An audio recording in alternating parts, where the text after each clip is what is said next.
একটুখানি সাহায্য করে তাহলে আমি ভালো হয়ে যাবো, আমি এই খারাপ কথা থাকবো না। আচ্ছা, কোন ধরনের সাহায্য করলে আপনি ভালো হয়ে যাবেন, অথবা আপনি কি বিয়ে শাদী করবেন এমন কোনো আশা আছে আপনার মনে? বিয়ে শাদী, মেয়ে মানুষের তো বিয়ের শখ সবারই থাকে, একটা বট গাছের নিচে থাকবে। যদি সময় ব্যক্তি কেউ থাকে আমাকে বিয়ে করার জন্য, আমার সবকিছু জানার পর আমি বিয়ে করতে চাই, তাহলে আমি অবশ্যই করবো। আর যদি কেউ আমাকে একটা সেলাই মেশিন কিনে দিল। আসসালামু আলাইকুম ওয়া রাহমাতুল্লাহ। সম্মানিত বন্ধুরা, আমরা জ্যোতি আপুর পাশে দাঁড়িয়েছি। তার জীবন জীবিকা কিভাবে নির্ভর করছে দীর্ঘ অনেক বছর যাবত, এমনকি তার মুখ থেকে এমন কিছু গুরুত্বপূর্ণ কথা শুনবো যেগুলা হয়তো শোনার জন্য আপনি প্রস্তুত নয়। কারণ একটা মেয়ে মানুষের জীবন কিভাবে নষ্ট হয় আর কেন নষ্ট হয়েছে, আর সে আবাসিক হোটেল সহ বিভিন্ন জায়গায় সে দীর্ঘ অনেক দিন যাবত কেন কাটিয়েছে, সেই তথ্যগুলো এখন আপনাদের মাঝে তুলে ধরবো। জ্যোতি আপু, কেমন আছেন আপনি? আলহামদুলিল্লাহ ভালো আছে, আপনি ভালো আছেন? জি আলহামদুলিল্লাহ। আচ্ছা, আপনি বলছিলেন যে আপনি দীর্ঘদিন যাবত অনেক কষ্ট করছেন বিভিন্ন জায়গায়, বা হোটেল সহ বিভিন্ন জায়গায় অনেকগুলো আহ, সময় ব্যয় করছেন বা জীবন নষ্ট করছেন অনেক জায়গায়। জি, আসলে মূলত এই কাজগুলো কতদিন যাবত করছেন, কেন করছেন, বা কোন কারণে করছেন, এই তিনটা বিষয় একটু আমাদেরকে বলবেন। অনেক জায়গায় আমি যে কাজ করছি, এই কাজগুলো করাই একদম উচিত হয়নি, কিন্তু আমি তখন যদি বুঝতাম তাহলে আমি কখনই করতাম না। অনেক হোটেলে, আবাসিক হোটেলে অনেক বুঝেনি তো যারা কাজগুলো করায় ছেলেরা, তারা আমাদের আচ্ছা, যেখানে। প্রথমে প্রথমে আপনি কত বছর বয়সে এই আবাসিক হোটেল সহ আরো বিভিন্ন জায়গায় খারাপ কাজে লিপ্ত হয়েছেন? আমার যখন বয়স 15, তখন মনে করেন আমি, আমার এক ফ্রেন্ডের সাথে আমার খুব ভালো সম্পর্ক ছিল। মানে আমি লেখাপড়া করতেছিলাম তখন, সে আমাকে এতটা ভালোবাসা দেখাইছে, যে সে আমার এতটা কেয়ার দেখাইছে, তার ছাড়া আমি কিছুই বুঝতাম না। আমার বাবা মা বিয়ে ঠিক করে অল্প বয়সে, আমি বিয়ে করার জন্য আমার অনেক চাপ দেয়, পরে আমি ওর সাথে পালায় যাওয়ার বিশ্বাস করে পরে ও আমাকে এক বাড়িতে নিয়ে উঠায়। কিন্তু ওই বাড়ির ভাবি যে এরকম ধরনের কাজ করায় মেয়েদের দিয়ে, এটা আমি জানতাম না। এটা ফ্ল্যাট বাসা ছিল। পরে ও বললো যে আমরা এই বাড়িতে আমাদের বিয়ে হবে, এটা আমাদের ভাবি হয়, চাচাতো ভাইয়ের বউ। ভালো কথা, ও বললো যে তুমি এখানে থাকো। ওনাদের এক রুম আমাদের দিল থাকতে। কিন্তু সে তারপরে বললো যে তুমি ভাবির কাছে থাকো, আমি কেনাকাটা আছে, অনেক কিছু আছে, আমি এগুলো কইটা সাইড আসি, কাজে টাজে নিয়ে আসি। আর পরে ও যে চলে গেল, আইজও গেল, কালো গেল, এখন পর্যন্ত আর আসেনি। ভাবিরে বলছে অনেকবার। যখন আমি কখন জানতে পারলাম, যখন একটা ছেলে আমার কাছে পাঠালো রুমে, ওই ছেলেটা আমার আইসা আমার নানান জায়গায় টাচ করতেছিল, নানান কথা বলতেছিল, তখন আমি বলছি আপনি এরকম করতেছেন কেন, আপনি আমার সাথে এরকম ব্যবহার করেন কেন, কারণ কি তোমাকে টাকা দিয়ে আমি নিছি, তোমার সাথে আমি কিনে নিছি না, তোমার যা মন চাই আমি তাই করবো। আমি কই না, এটা তো ঠিক না, আমি তো আপনার ঘরের বউ না। কয় বউ না হোক, আমি তো তোমার কিনে নিছি। তখন আমি জানতে পারলাম যে ওইখানে ওই ভাবির কাছে আমার বিক্রি করে দিচ্ছে।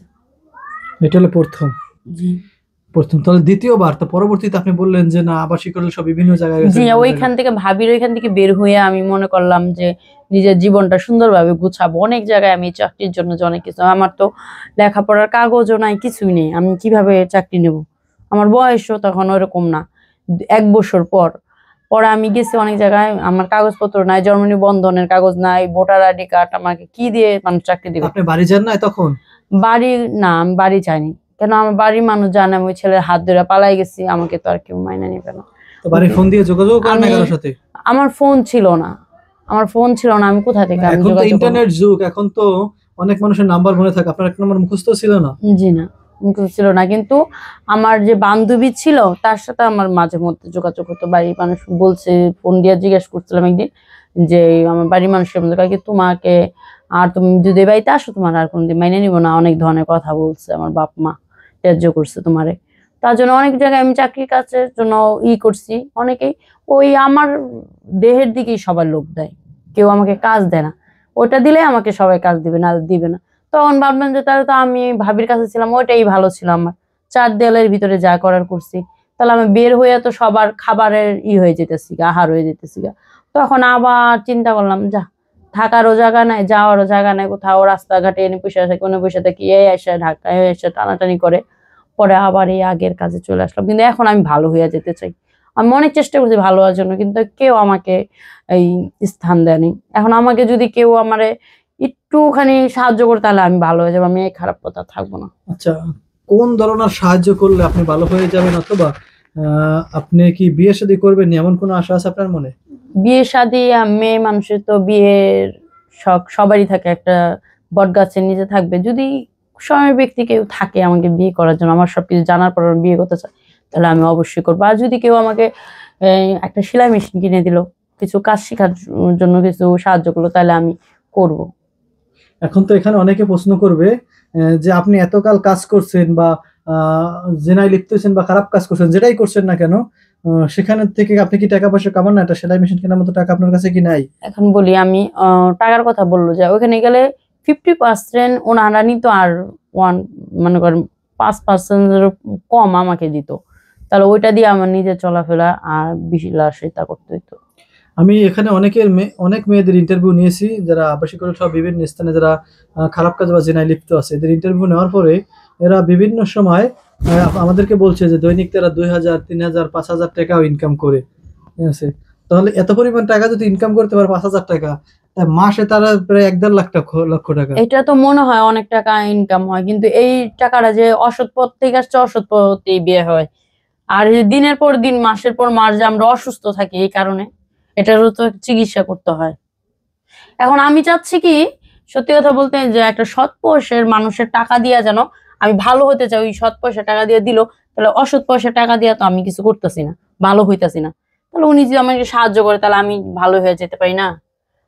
অনেকেরই তো অনেক টাকা পয়সা আছে, অনেকের তো এখন নিরাপত্তি বিয়ে আছে। করবেন এমন কোনো আশা আছে? বিয়ে করার আশা আমার কাছে আছে। ভালো ছেলে আছে, বিয়ে করবেন? ভালো তো সবাই, কিন্তু আমার এই সব জানার পর যদি বিয়ে না করে। না, একটু ছেলের একটু বয়স্ক হবে। বয়স্ক হলে সমস্যা নাই, কিন্তু 50 বছর বয়স। 50, আমার তো অত বয়স না, দেখতেই পারতেছেন। ওনার আমার রাখার মতো, মানে আমি পর্দার ভিতর থাকবো। আমি যা গুনাহ কামাইছি এত বছর, আমি ওগুলি সব ধুয়ে মুছে ফেলতে চাই। আল্লাহ তাহলে এত বয়স্ক হলে বিয়ে করতে পারবেন আপনি? কোনো অসুবিধা হবে না? সে যদি আমাকে ভরণ পোষণ দিতে পারে, তাহলে অবশ্যই আমি করব। সত্য সত্য। দেখা যায় আপনাকে ভরণ পোষণ দিলো, আপনার তাতে পোষাইলো না, আপনার নগদ কাঁচা টাকার দরকার, আপনি তখন আবার তার ফালাই চলে এলেন, না তখন কেমন হবে? আমি দিনের পথে যেতে চাই, আমি এটা করতে চাই না। সত্য বলছেন তো? জি জি সত্য। আসলে কি আপনি কোন ধর্ম? আপনি কি মুসলিম না অন্য কোনো ধর্ম? না না, আমি মুসলিম ধর্ম। মুসলিম ধর্মের আসলে দেখ, আসলে এই সমস্ত কাজ করা আসলে আমাদের জন্য কতটা যুক্তি সম্পন্ন, অবশ্যই বিস্তারিত মতামত কমেন্টে জানাতে পারেন। আর একটা বিষয় হলো যে আমরা তার সাথে কথা বলছিলাম, সে ভালো একটি ছেলে হলে বিয়ে করবে। আসলে বিয়ে করা তো অনেকেই তাকে পছন্দ করবে বা বিয়ে করতে চাইবে, কিন্তু মূল বিষয় হলো যে কারা বিয়ে করতে পারবে। তাকে দেখার পরে হয়তো 100 জন, 200 জন অথবা 300 জন বা 500 জনে তার সাথে যোগাযোগ করার চেষ্টা করবে বা আমাদের সাথে যোগাযোগ করার চেষ্টা করবে, কিন্তু 500 জনই তো তাকে বিবাহ করতে পারবে না। তাকে তো একজন বিবাহ করতে হবে, আর 499 জন তো তাকে পাবে না। এই যে তাকে না পাওয়ার জন্য 499 জনে আমাদেরকে ভাববে যে আমরা মনে হয় ধোঁকাবাজ, তাদেরকে বিবাহ দিচ্ছি না বা এই সমস্ত কাজে আমার সাথে নাই, আমার মিথ্যে কথা বলছি, এটা ভাববে কিনা? না না না না, কেন?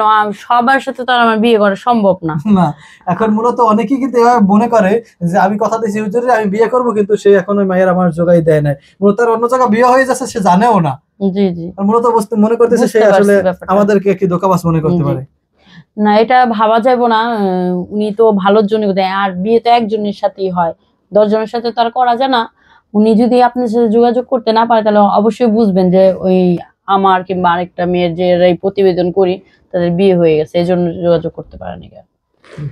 সবাই ভালো থাকবেন, সুস্থ থাকবেন, আমাদের জন্য দোয়া করবেন, আল্লাহ যেন দিনের জন্য কবুল করে। আর আমার একটা কথা, আমাকে অবশ্যই ভালো হওয়ার জন্য একটা উপায় দিবেন, সবার কাছে ক্ষমা প্রার্থনা করতে। আমি যে ভুল পথে ছিলাম, ওই পথ থেকে আমি বের হয়ে আসতে চাই আর দিনের পথে চলতে চাই। এই জন্য সবাই আকুতি জানাইতেছি, সবাই আমাকে একটু সাহায্য করবেন, যে কেউ একজন সাহায্য করার চেষ্টা করেন। ধন্যবাদ। সবাই ভালো থাকবেন, সুস্থ থাকবেন। আল্লাহ হাফেজ। আসসালামু আলাইকুম ওয়া রাহমাতুল্লাহি ওয়া বারাকাতুহু।